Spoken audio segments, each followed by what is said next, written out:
we are here in the car with Chris. He's going to be driving us around. Extremely excited because this is the first McLaren experience that we're getting on the channel here. This is really exciting. So this is essentially the 570S replacement, but it's even more powerful.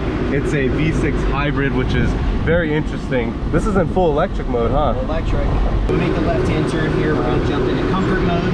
All right. Comfort mode can elect to use the engine if it wants to. So if I throttle down, I'll get the engine to turn on. I do like the seating position in here. The seating position is really, really nice. It's nice, isn't it? Yeah, and it has great visibility too. Yep. Visibility is great. As you can see, you can like really easily see out of this car. I think I can see better out of here than my Shelby. Yeah. My Shelby visibility, like, absolutely is just horrendous. But this is, yeah, this is amazing. That's the other thing I felt about the Huracan. When I was making a lane change, I was like, oh shit, let me just check like a million times before I go over, because just in case. Yeah, Bruce McLaren was fastidious when it came to driver control and visibility. That's why your mirrors are nice and high. Yeah. Your windscreen is nice and wide and sweeping, and there's no scuttle to look over as far as the hood is concerned. So have you driven every McLaren? Every McLaren save for F1. Every McLaren aside from an F1. Every single. So Senna, P1, Yep. all those. Wow. Senna GTRs escaped my grasp so far, so I still have that on the list. And P1 GTRs escaped my grasp. Oh wow, okay. Every other model except for that. I like to remind people that the high revving nature of McLaren's is not changing with the V6. It still has close So to what's redline at here? 85. 85. Yeah. That's impressive. It's up there, right? That's awesome, yeah. And peak power doesn't happen until 7,500 RPM, so you do truly have to wind it out to get all the horsepower. So when you launch this car, does an electric motor, I'm assuming it assists the car off the line, right? Yep. So the e-motor's there for whatever purpose you'd like it to fill. If you want it to be that daily commuter, you drive it on electric to the office and you don't have to spend money on gas, you can. You get about 15 miles worth of range, although that hasn't been yet officially ranked by the EPA. And then when you're ready to go have some fun, the engine can kick on and you have access to all of the power, the electric motor and the ICE engine working together at the same time. It sucks. We are going in that direction of all electric, but we're making the best of it right now, and I think this is definitely making the best of it. Yeah, 100%. And it's smooth too. Yeah. This definitely isn't a car that's harsh between transitions. A lot of times people assume if they've been in an older hybrid that it's going to be a very rough transition from electric to gas. But I'll give us some room right now and I'll accelerate. You'll feel the gas engine kick on and you can say, you know, it's a nice smooth transition. There's no hitch, there's no interruption or delivery in the power. It's just right into the ICE engine. So what's the starting price on this? $237,000. $237,000. First McLaren to be available with Apple CarPlay and then eventually Android Auto as well. Oh, nice. Everything you need from a McLaren, carbon ceramic brakes, full power package, power seats, all that stuff is obviously included in the price that you want. All right, awesome.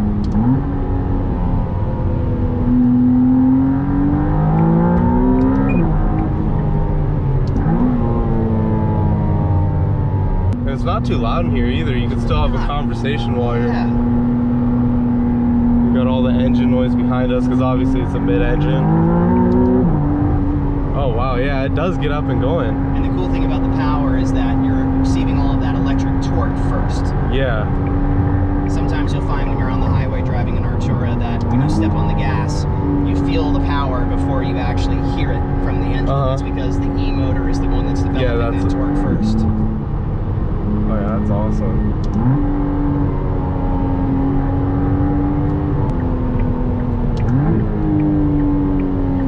And that transmission's extremely smooth too. You can't even tell that it's going in the next, like you can't feel it's going in the next gear, you just hear it. The fun thing about the transmissions that McLaren develops is that we actually have to engineer in harshness.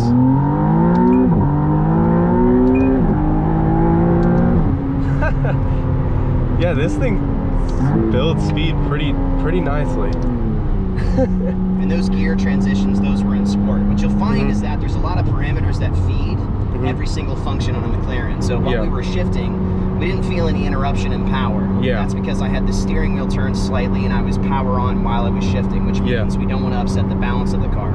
The dual clutch transmission though has the capability to manifest some harshness if it needs to between gears. So if it kind of makes you feel like you have a bit more of a racing experience in mind, it can actually engineer a little bit of a chunk as if you've put it into gear yourself. And that's the whole point of having a very adaptive and a very smooth transition, is that it seems to have multiple personalities. Oh, that's awesome.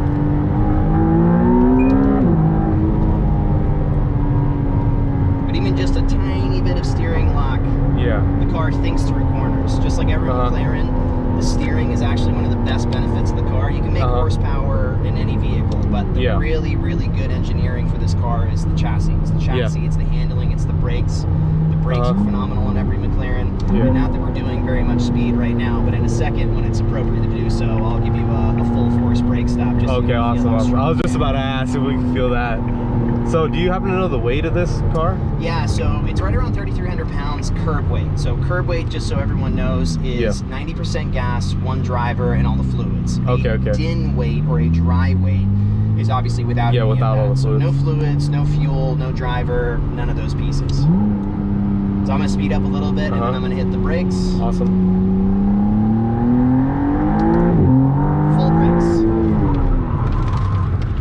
Yeah, that's pretty good. Fast enough, right? Yeah, it is definitely quick enough. And the cool thing is you don't feel the ABS have a need to kick in and it's shuddering and any of that stuff. Yeah, that doesn't come through. It was a very smooth braking experience. Yeah, and we can even hear it. You can hear it working.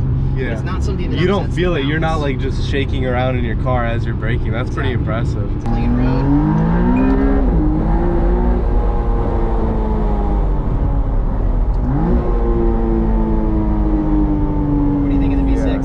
I think,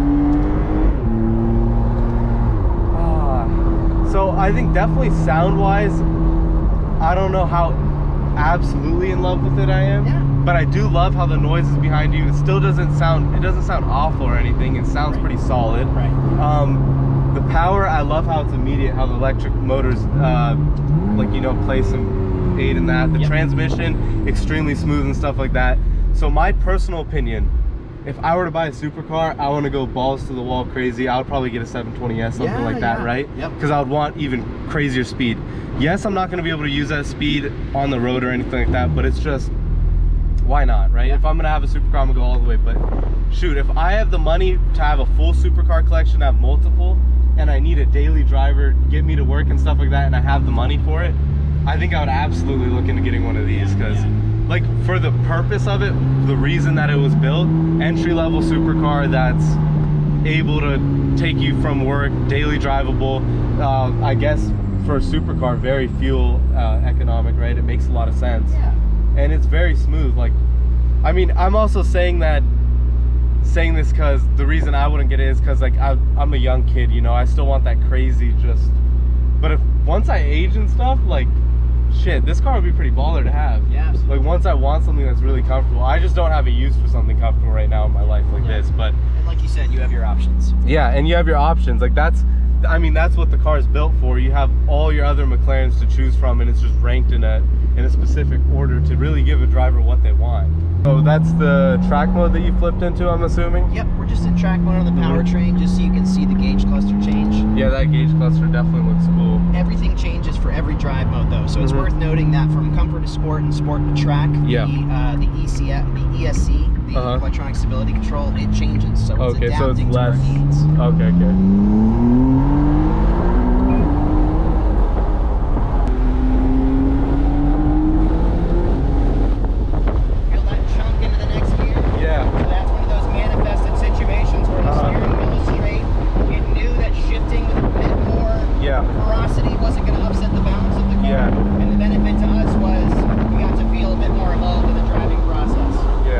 Show me how the handling is up here. You got it.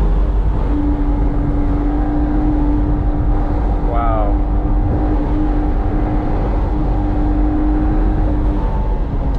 Brakes. Wow, that was...